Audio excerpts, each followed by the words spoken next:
Hello नमस्कार दोस्तों, स्वागत है आप सभी का हमारे यूट्यूब चैनल में। तो दोस्तों, आज की इस वीडियो में मैं आपका स्वागत करता हूं और मैं आशा करता हूं कि आप लोग की पढ़ाई बढ़िया चल रही होगी, आप लोग मस्त होंगे। तो दोस्तों, आज की इस वीडियो में हम पढ़ने वाले हैं कि हिमांक में अवनमन क्या होता है। तो चलिए हम बिना देर के हुए देख लेते हैं कि हिमांक में अवनमन क्या होता है। इसको एग्ज़ाम में अगर आप के लिए आ जाए तो आप इसे कैसे लिखेंगे, ठीक। तो चलिए हम देख लेते हैं हिमांक में अवनमन क्या होता है। तो दोस्तों, हिमांक में अवनमन जो होता है वो जब किसी शुद्ध विलायक में किसी विद्युत अपघट्य पदार्थ को मिलाया जाता है, ठीक। तो विलायक का हिमांक जो होता है वो कम हो जाता है। हिमांक में उत्पन्न इसी कमी को हिमांक में अवनमन कहते हैं।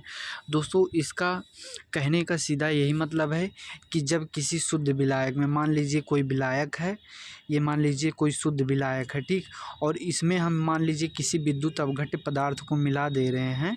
इसमें मान लीजिए हम किसी विद्युत अपघट्य पदार्थ को अगर मिला दे रहे हैं तो क्या होता है कि जो विलायक का हिमांक होता है, इसकी जो फ्रीजिंग पॉइंट होती है वो घट जाती है, ठीक। वो पहले से घट जाती है, कम हो जाती है। इसी को हम कहते हैं कि हिमांक में अवनमन, ठीक।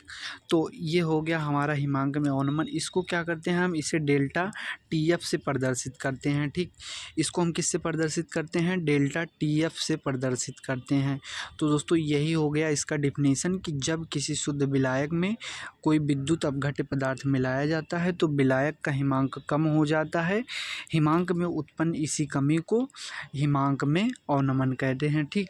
और इसे डेल्टा टीएफ से प्रदर्शित करते हैं। तो दोस्तों, इसका जो फार्मूला होता है वो होता है delta TF is equal to T F naught minus T F, ठीक।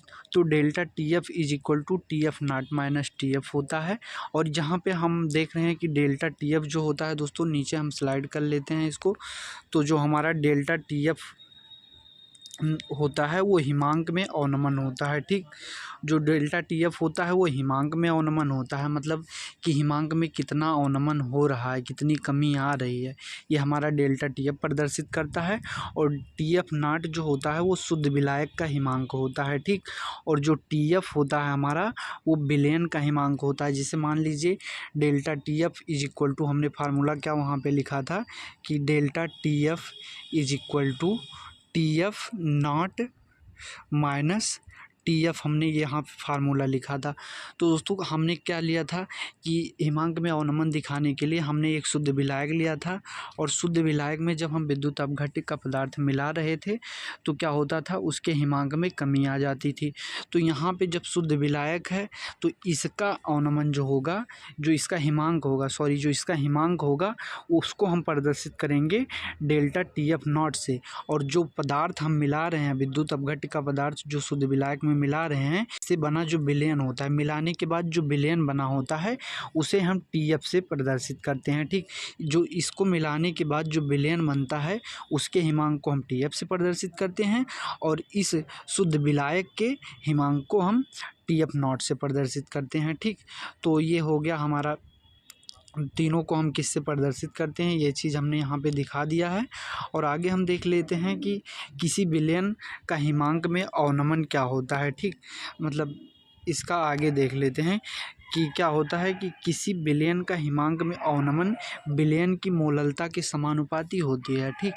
जो कहते किसी विलयन की जो हिमांक में अवनमन होती है, जैसे किसी विलयन में जितनी कमी आ रही है, ठीक, उसके हिमांक में जितना कमी आ रहा है उसका जो मोललता होता है, ठीक।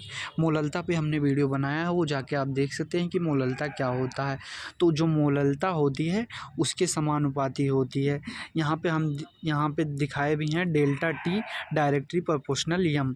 यहाँ पे प्रोपोर्शनलिटी का साइन ऐसे रहेगा, थोड़ा उल्टा हो गया उसमें।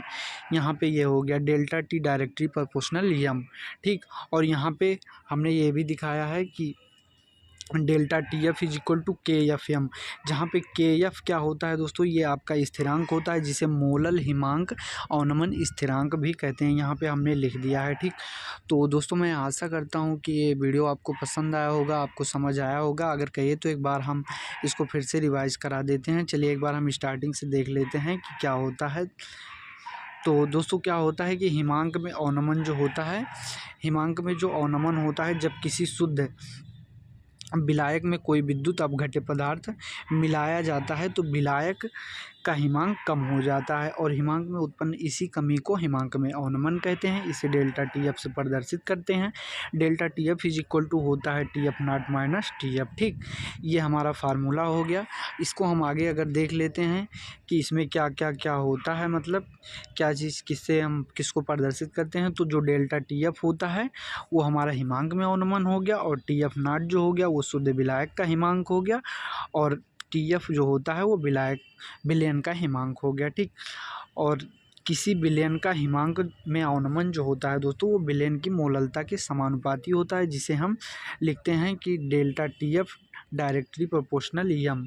इसे हम ऐसे लिखते हैं delta T F is equal to K F M होता है। जब प्रोपोर्शनलिटी का साइन हटाते हैं तो एक कांस्टेंट आता है के एफ, जिसे हम स्थिरांक मतलब मोलल हिमांक अवनमन स्थिरांक भी कहते हैं।